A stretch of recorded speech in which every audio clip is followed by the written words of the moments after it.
RTC JAC చర్చలు సఫలమయ్యాయి. ఇరు వర్గాల మధ్య సుదీర్ఘంగా దాదాపుగా 13 గంటల పాటు చర్చలు కొనసాగాయి. కార్మికులు ప్రభుత్వం ముందుంచిన దాదాపు 32 డిమాండ్లపైన ప్రభుత్వం సానుకూలంగా స్పందించింది. దీంతో కార్మికులు సమ్మె విరమించినట్టుగా ప్రకటించారు. ఇక ఉదయం మొదటి షిఫ్ట్ నుంచి ఆర్టీసీ బస్సులు రోడ్డెక్కాయి. డిప్యూటీ సీఎం భట్టి విక్రమార్క అధ్యక్షతన సచివాలయంలో ఆర్టీసీ జేఏసీ నేతలతో మంత్రుల బృందం భేటీ అయింది. ఈ సమావేశంలో మంత్రులు పొన్నం ప్రభాకర్, శ్రీధర్ బాబు, వివేక్, అడ్లూరి లక్ష్మణ్ పాల్గొన్నారు. మంత్రుల బృందం ఆర్టీసీ జేఏసీ నేతల మధ్య దాదాపుగా 13 గంటల పాటు చర్చలు జరిగాయి. ఆర్టీసీ కార్మికులు లేవనెత్తిన 32 డిమాండ్లపై ప్రధానంగా చర్చించారు. ప్రభుత్వం జేఏసీ నేతల మధ్య జరిగిన చర్చల్లో ప్రభుత్వంలో ఆర్టీసీ విలీన ప్రక్రియకు పరిష్కారం లభించింది. విలీన ప్రక్రియ కోసం త్వరలోనే అధికారులు, కార్మిక నేతలతో కలిసి కమిటీ వేయనుంది సర్కార్. ఈ కమిటీ విలీన ప్రక్రియను పూర్తి చేయనుంది. ఇక ఆర్టీసీలో గుర్తింపు సంఘాల కోసం నిర్వహించే ఎన్నికలకు ప్రభుత్వం గ్రీన్ సిగ్నల్ ఇచ్చింది. కొన్నేళ్లుగా నిలిచిపోయిన గుర్తింపు సంఘం ఎన్నికలను నిర్వహించుకోవడానికి ప్రభుత్వం అంగీకారం ఇచ్చింది. అంతేకాకుండా ఆర్టీసీ కార్మికులకు 11% పీఆర్సీ ఇవ్వడానికి ఆమోదం తెలిపింది. మహాలక్ష్మి పథకం కింద ఆర్టీసీకి ఈ నెల 400 కోట్లు చెల్లించేందుకు ప్రభుత్వం అంగీకరించింది.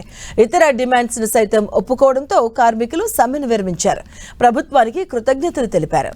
ఇక అంతకుముందు ఆర్టీసీ కార్మిక సంఘాలతో ప్రభుత్వ అధికారులు కమిటీ చర్చలు జరిపింది. ఈ భేటీలో 32 డిమాండ్లపై చర్చ జరిగినా ముఖ్యంగా 3 డిమాండ్లపైనే ఆర్టీసీ జేఏసీ చర్చించినట్టుగా సమాచారం. ఇందులో ఆర్టీసీ ఉద్యోగుల విలీనం అంశంపై ప్రధానంగా చర్చ చేసినట్టుగా తెలుస్తుంది. ఇక ఆర్టీసీ ప్రభుత్వంలో విలీనంపై నిర్ణయం తీసుకొని కార్మిక సంఘాలు కోరాయి. ఇక మరోవైపు పీఆర్సీ, డిఏ బకాయిల చెల్లింపులపై కూడా ప్రభుత్వం స్పందించాలని విజ్ఞప్తి చేస్తున్నాయి. టీజీఆర్టీసీ సంబంధించి గుర్తింపు ఎన్నికలు నిర్వహించుకోవటానికి ప్రభుత్వం అంగీకరించిందని చెప్పారు. ఈ ఎన్నికల నిర్వహణ కోసం కావలసినటువంటి ఏర్పాట్లు చేయటానికి ఆర్టీసీ యాజమాన్యానికి ప్రభుత్వం ఈ సందర్భంగా ఆదేశాలు ప్రస్తుతం ఈ విలీనానికి సంబంధించినటువంటి అంశంపై కూడా సుదీర్ఘంగా చర్చించిన తర్వాత ఆర్టీసీ విలీన ప్రక్రియకు సంబంధించి అధికారులతో మరియు కార్మిక నాయకులతో కలిపి ఒక అధికారిక కమిటీని ప్రకటించడానికి నిర్ణయించింది. పీఆర్సీ సంబంధించి 11%కి నిర్ణయం చేయాలని ప్రభుత్వం నిర్ణయించిందని చెప్పడానికి సంతోషిస్తా ఉన్నాను. లేవనెత్తిన అనేక అంశాలు, ఆ అంశాలన్నీ కూడా ఆర్టీసీ యాజమాన్యం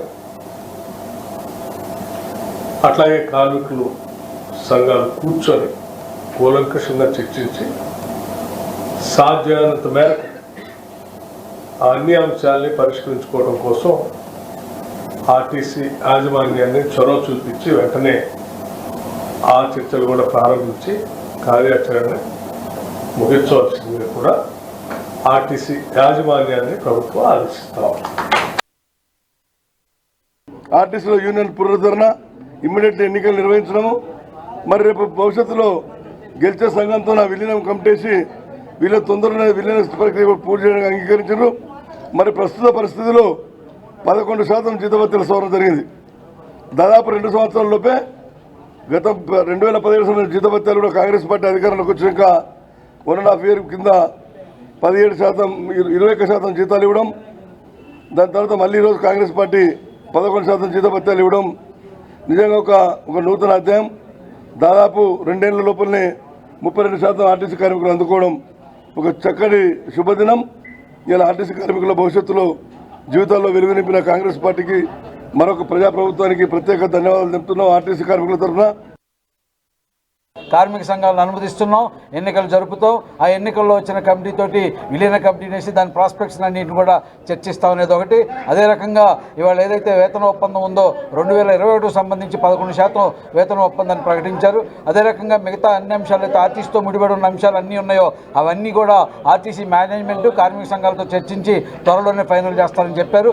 ఈ చొరవని ప్రదర్శించి ఈ సమ్మెని విరమింపజేయడం కోసం కార్మికుల సమస్యల మీద స్పందించిన గౌరవ ఉప ముఖ్యమంత్రి గారికి, ముఖ్యమంత్రి గారికి, అదే రకంగా మంత్రివర్యులందరికీ కూడా CITU staff and workers federation తరఫున, RTC కార్మిక వర్గం తరఫున ధన్యవాదాలు తెలియజేసుకుంటూ ఈ క్షణం నుంచి సమ్మెను విరమిస్తున్నట్టుగా ప్రకటిస్తున్నాం.